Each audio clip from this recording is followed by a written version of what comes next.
Para muchos residentes de Colorado, el vender autos comprados aquí y llevarlos a México puede ayudar hasta a algún familiar convertirse en una microempresa. Sin embargo, esta actividad es cada vez más difícil. Vamos con Karen Vega, quien investigó las denuncias de varias personas. Karen, ¿cuál es el mayor problema ocasionado al parecer por las nuevas reglas para la importación de vehículos en México? Vanessa, definitivamente son los contratiempos, ya que bajo los nuevos cambios hubo una reducción de horarios que han provocado grandes retrasos e inconveniencias para los mexicanos que desean legalizar un vehículo en la frontera para llevarlo a México. Largas filas, horarios recortados y un sinfín de contratiempos al llegar a la frontera para importar vehículos a México.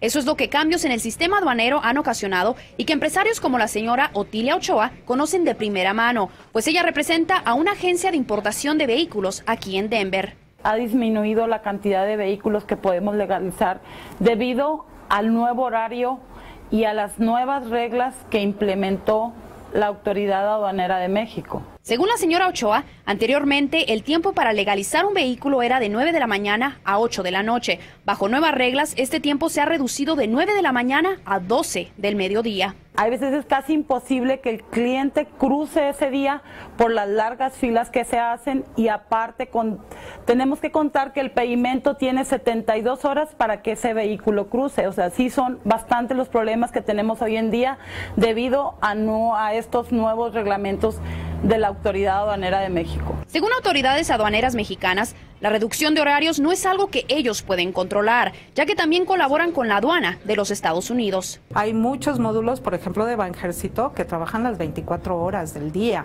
Hay otros que sí, a lo mejor está reducido en temporada baja el horario, precisamente porque también trabajamos con la aduana americana. Si ellos cierran, bueno, pues nosotros también tenemos que cerrar. Al decir de la Administración General de Aduanas, están trabajando duro para que los horarios se extiendan una vez que llegue la temporada dicembrina y haya más tráfico en la frontera. Pero por lo pronto, las demoras para importar un vehículo a México continuarán. Pues ahora el proceso de legalización se tiene que hacer con una anticipación de 2 semanas, estar monitoreando constantemente los trámites para estar seguro de que el cliente tenga su cita el día que él no lo pide. Si usted desea legalizar un vehículo en la frontera mexicana, visite paisano.prevalidador.carem.org.mx. Esta página le ayudará a determinar si su vehículo califica para ser importado a los Estados Unidos mexicanos. Es todo por mi parte. Karen Vega, Noticias Colorado. Regreso a los estudios contigo, Vanessa. Muchísimas gracias, Karen, por esa valiosa información.